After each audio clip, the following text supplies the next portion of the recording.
Bienvenidos a un nuevo capítulo de Anime Rock Noveno Arte. Hoy hablaremos de un clásico de clásicos, de una serie animada que ha marcado una época y a una sociedad. Nos referimos a Los Picapiedra. Los Picapiedra de Hanna-Barbera fue una de las series animadas más exitosas de la historia de la televisión. Pedro Picapiedra y Pablo Mármol reflejaban la clase media de la sociedad estadounidense con sus salidas al campo, barbacoas en el jardín, partidas de bolos y un vehículo familiar. Las sufridas esposas Betty y Vilma tenían que aguantar las ideas de Pedro y la complicidad obligatoria de Pablo, de donde nunca salían bien.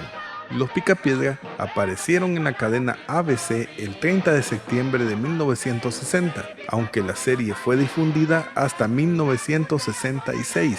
Luego fue retomada por los estudios NBC de 1967 hasta 1970, convirtiéndose en el show animado más visto hasta que los Simpsons los desplazaron en 1997. Aún siguen teniendo audiencia alrededor del mundo. La caricatura sigue retransmitiendo en varios países en sus 6 temporadas y 166 episodios de los que consta, así como algunos especiales de temporada y subseries que se desprendieron de ella. Algunos datos curiosos. Los Picapiedra, a pesar de ser un dibujo animado que se supone infantil, trataba temáticas propias de un público adulto: la maternidad, las siempre complejas relaciones entre suegros y yernos, la ludopatía de Pedro, el consumismo desenfrenado de Vilma y Betty, y el tema más delicado de todos, la infertilidad en el caso de los Mármol, porque estos deciden adoptar un niño huérfano, que es Bam Bam, al no poder tener uno por sí mismos.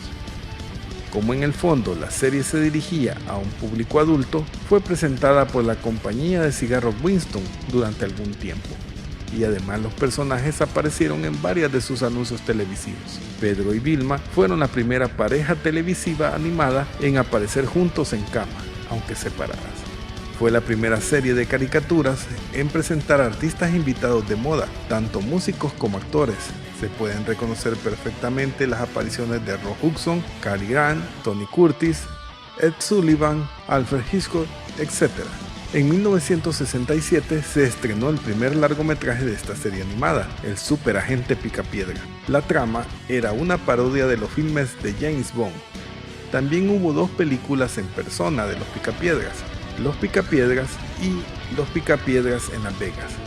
Hubo otra película titulada Los Picapiedras conocen a los supersónicos, donde los Picapiedras iban al mundo de los supersónicos y los supersónicos al mundo de los Picapiedras. El show mantuvo su récord como la serie animada más larga por mucho tiempo, desde su cancelación en 1966 hasta 1997, año en que la serie fue derrotada por la otra famosa serie Los Simpsons. El compositor del famoso tema musical de la serie fue Hoy Curtin, y tanto William Hanna como Joseph Barbera escribieron la letra. Se puede asegurar que ninguna de las secuelas o derivaciones logró el éxito de la serie original, incluso con proyectos muy revolucionarios y relativamente poco exitosos, como Los Picapiedra Kids o Los Pequeños Picapiedra. Originalmente se había pensado en el nombre The Flagstone, pero ya había una familia de ese apellido en la tira cómica Hyde and Lewis, pero en el último momento el nombre fue cambiado para evitar confusiones con el nombre de The Flintstones. Ahora vamos a ver algunos datos curiosos, pero un poco más oscuros, de la serie Los Picapiedra. Los Picapiedra eran masones. Pedro Picapiedra y Pablo Mármol eran masones, sí. ¿Recuerdan aquella hermandad de los búfalos mojados a cuyas reuniones asistían de vez en cuando ataviados con un sombrero de piel de búfalo? Pues eso, los búfalos mojados no eran otra cosa que los modernos Shriners de la Edad de Piedra. Los Shriners son muy populares en los Estados Unidos. Suelen participar en desfiles y muchos actos públicos. Se les identifica por llevar la cabeza cubierta con un fez, típico gorro árabe, e identifican sus logias con símbolos y nombres de connotación islámica. Veas el símbolo que los búfalos mojados llevaban en su gorro, que recuerda a la media luna árabe.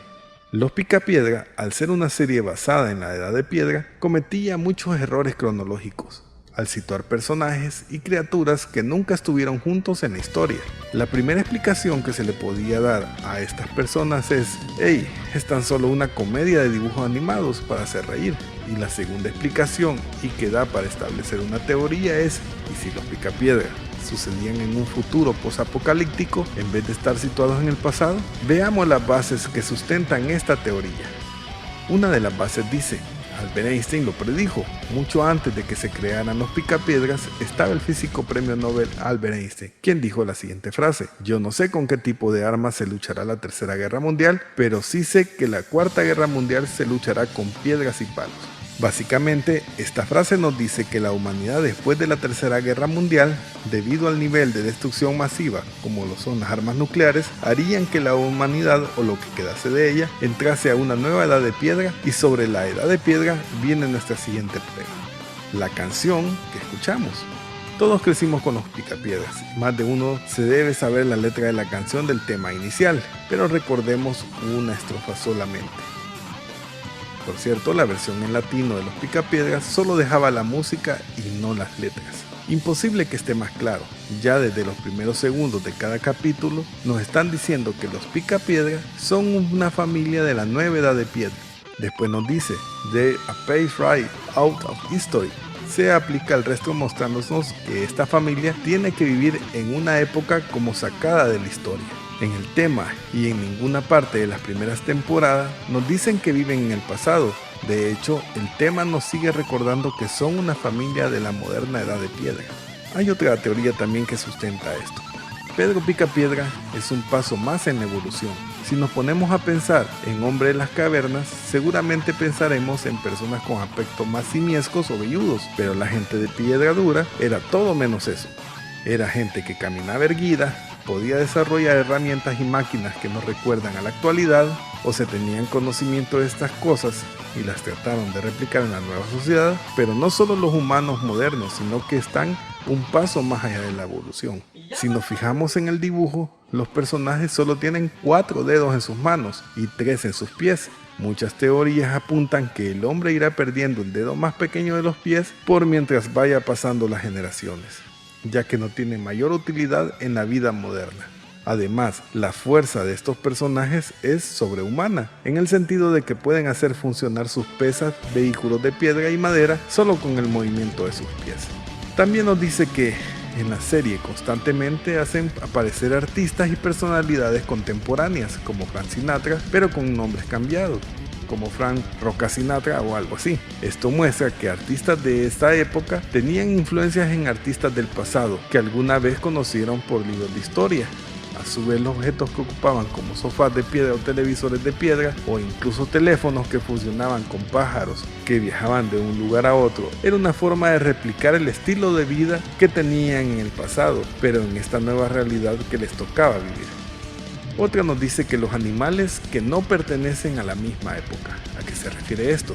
Esto es lo que llama más la atención de los Picapiedras. Según la ciencia y la historia, los humanos no convivieron con los dinosaurios, más aún estos últimos no estuvieron ligados en la misma época con animales como el tigre dientes de sable. De este modo, si no estuviéramos juntos en el pasado, estas especies solo hay un momento en el que sí podría estarlo, y eso es en el futuro. También nos dicen que los animales tienen una especie de inteligencia superior a lo habitual. Los Picapiedras no solo compartían con animales peligrosos de otras épocas, sino que además consideraban buena idea dejarlos al lado de sus bebés como pebles. Estos animales tienen de alguna forma un rol determinado para que puedan ejecutar funciones. Incluso Dino, la mascota de la familia, puede comprender perfectamente al resto de los humanos. Todo el resto de los animales pueden hablar y entienden su rol en la sociedad como sirvientes, pero lo ven más como un trabajo que como una condición. Hay una también que dice que los Picapiedras celebran la Navidad. Y este es uno de los chistes más comunes de internet, que es ¿por qué los Picapiedras celebran Navidad si están en una época antes de Cristo? Pues la primera razón es obviamente por algo comercial, pero si sumamos el dato de que estén celebrando una tradición como Navidad a la teoría que estamos analizando, es un factor que no se puede dejar pasar. Es la única explicación clara al porqué de celebrar esta festividad. No están en el pasado, están en un futuro post-apocalíptico. Otra más dice la conexión que tienen con los supersónicos, los Jackson. Es sabido que los personajes creados por la compañía Hanna-Barbera comparten, para así decirlo, un mismo universo. Muestra de ello es la serie de los autos locos, recuerdan. Pero hay dos series que tienen una estrecha relación, y estas series son las de los Picapiedras y los Supersónicos. Antes que Matrix colocara el concepto de que el mundo estaba sumergido en una gran nube que hizo que se marchitara todo sobre la Tierra, estaban los Jackson, los cuales desde el primer momento nos mostraron que vivían en un mundo donde no podían tocar la Tierra y tenían que tener sus casas en torres elevadas sobre la atmósfera. Claro, tenían todas las comodidades que la modernidad les podían ofrecer, pero de bajar a la Tierra ni hablar. Algo había pasado terrible para que la Tierra quedara en esa condición, pero las similitudes no terminan allí, ya que viene el argumento de mayor peso, que es el encuentro entre los Supersónicos y los Picapiedra. En el especial, Hanna-Barbera reunió a sus dos exitosas series. El argumento partía con los Supersónicos viajando gracias a una máquina del tiempo de Elroy, la cual los llevaría al siglo 25. Esta máquina tenía un indicador de nivel en el cual se podían leer dos palabras: futuro y pasado. Claramente, cuando marcaron futuro, esperaban llegar a algo más moderno de lo que incluso ellos vivían, pero al darse cuenta que habían parado en la época de los Picapiedras, pensaron que la máquina estaba descompuesta. Este argumento de que la máquina del tiempo podría estar descompuesta se pone a prueba nuevamente cuando los Picapiedras accidentalmente viajan a la época de los Supersónicos. Solo que hay que notar el detalle de que en el indicador de nivel fue marcado para viajar al pasado. Hay una cosa curiosa sobre la teoría de los Picapiedra, la famosa serie de animación de Hanna-Barbera.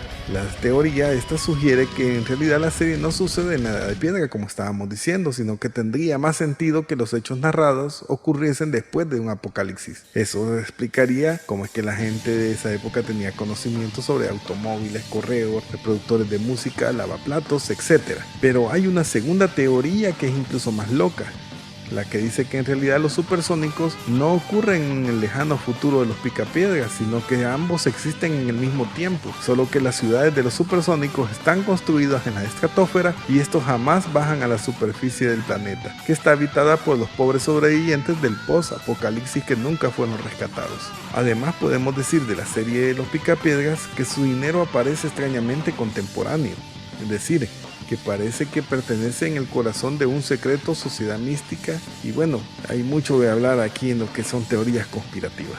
Y como una prueba más de estas teorías, también tenemos el capítulo Los Astrolocos, transmitida el 3 de marzo de 1961, en el cual Pedro y Pablo son enviados supuestamente a la Luna. Al final descubren que habían caído en una base militar y que nunca habían dejado la Tierra.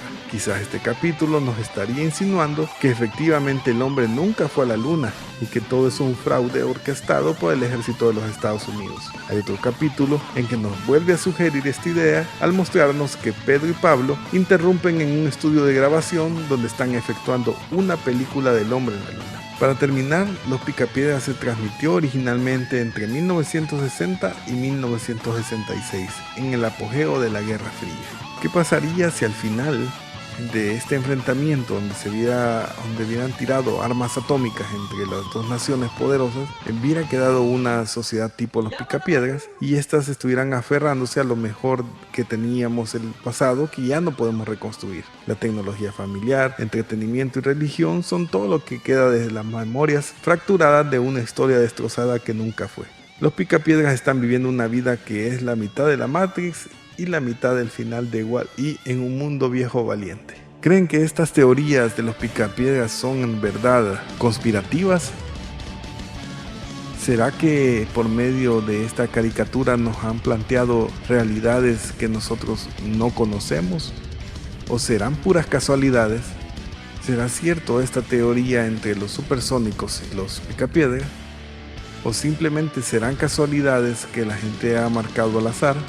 Si les gustó el video, denle like, suscríbanse y compártenlo con sus amigos. Búsquenme en Facebook como Mario López y visiten nuestro blog animerockradioastral.blogspot.com. Esperamos sus comentarios.